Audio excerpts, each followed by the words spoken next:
mau klarifikasi langsung ke Pak Menteri. Jadi maksudnya yang dikatakan sebaiknya izin itu seperti apa, Pak Menteri? Ya, pertama-tama kami apresiasi lah ya, Mas Rama yang telah mencoba berbuat baik kepada warga yang memang membutuhkan bantuan kita. Itu kita apresiasi dan kita berikan rasa hormat ya. Yang kedua, membantu dalam suasana bencana sangat dibolehkan. Itu dulu, sangat boleh, bukan dilarang, boleh. Memang ada ketentuan, tetapi dalam saat bencana boleh, yang penting dikumpulkan dulu, ya, dibagi, disumbangkan, terutama kepada mereka yang memang sangat membutuhkan bantuan cepat. Itu diperbolehkan. Ini perlu saya sampaikan di depan. Diperbolehkan, dikumpulkan, lalu dibagi, boleh. Nah, berikutnya yang kedua, jadi itu sudah jelas ya, boleh ya.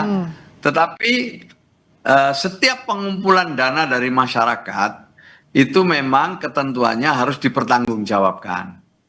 Jadi dipertanggungjawabkan oleh pihak yang mengumpulkan dana.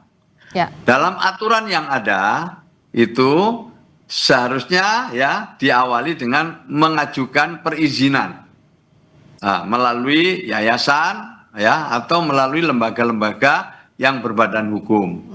Oke. Tidak repot daftarnya, cukup lewat online, tetapi harus mendapatkan rekomendasi dari dinas sosial setempat. Kira-kira begitulah ya. Ya. Nah, nanti kalau sudah terkumpul, kan tahu itu kita untuk apa dan cara penggunaannya seperti apa, dibagikan kepada siapa. Kalau memperoleh pengumpulan dana sampai misalnya 500 juta ke bawah, pelaporannya cukup dengan audit intern. Tapi kalau di atas 500 juta itu harus menggunakan akuntan publik. Ini semua untuk apa? Untuk supaya ada semacam pertanggungjawaban secara bersama-sama ya oleh kita semua dan kita tahu apa yang sudah dikerjakan. Untuk masyarakat tentu makin senang dia karena uang yang dibagikan, uang yang disumbangkan itu dipergunakan dengan baik dan diterima kepada mereka yang berhak. Sementara untuk Mas Rama ya, atau ada namanya itu sahabat Rama dan lain sebagainya, makin kredibel sehingga Mas Rama dan teman-teman makin dipercaya oleh publik. Karena seluruh penggunaannya itu bisa dilaporkan dengan baik. Bagi kami yang di pemerintah, kita tahu bahwa ada masyarakat yang sudah dibantu, ada penerima manfaat yang kita memiliki datanya, baik by name maupun by address-nya. Nah, dengan begitu, ini menjadi sumber data juga untuk ketika pemerintah atau pihak lain membagikan bantuan-bantuan berikutnya. Jadi sesungguhnya ini adalah memang menjadi bagian dari ketentuan kita, di mana setiap pengumpulan uang dan barang itu harus melalui proses perizinan. Kalau yang menyumbang itu pada tataran hanya kota kabupaten, maka izinnya cukup di dinas kabupaten kota. Tapi kalau menyumbang itu dari berbagai kabupaten kota di satu provinsi, cukup dari provinsi. Tapi kalau yang nyumbang itu dari berbagai provinsi dan kabupaten di Indonesia, maka lewat Kementerian Sosial.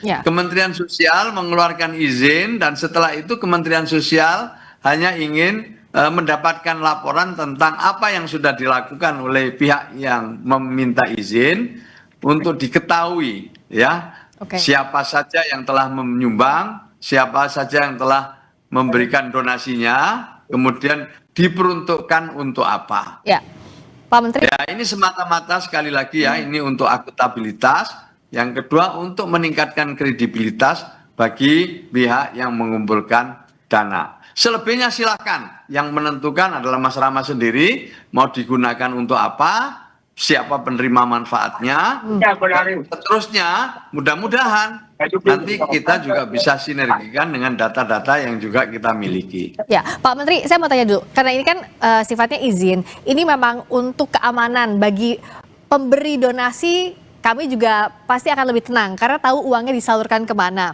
dan tahu lembaganya kredibel yang disalurkan bantuannya itu. Nah, tapi jikalau misalnya ada pengumpul donasi jumlahnya besar dan tidak ada izin khusus, belum melakukan izin khusus, apa yang bisa dilakukan pemerintah? Adakah konsekuensi secara hukumnya, Pak Menteri? Memang dalam ketentuan kita itu ada ya, ada ketentuannya Undang-Undang nomor 9 tahun 61 itu ada ketentuannya. Jadi setiap pengumpul uang dan barang itu harus meminta izin dan nanti kalau tidak mengajukan izin, tidak memiliki izin itu bisa kena denda dan kurungan 3 bulan. Jadi ada konsekuensi hukumnya ya kalau dari undang-undang. Nah, saya mau minta tanggapannya Mas Rama, tapi usai jeda. Sekali lagi saya perjelas ya, Mas Rama, saya perjelas dulu. Saya perjelas dulu bahwa saya perjelas dulu ya, Mbak Friska ya, bahwa untuk bantuan bencana izinnya diperbolehkan untuk menyusul. Beserta laporan-laporannya. Seperti dilakukan oleh Mas Rama ini tidak masalah. Karena ini dalam rangka kedaruratan. Jadi ada pengecualian dalam kondisi kedaruratan. Saya akan tanyakan ini ke Mas Rama, tapi sesaat lagi di Sapa Indonesia Malam. Kami sudah kembali. Tadi kita sudah mendengar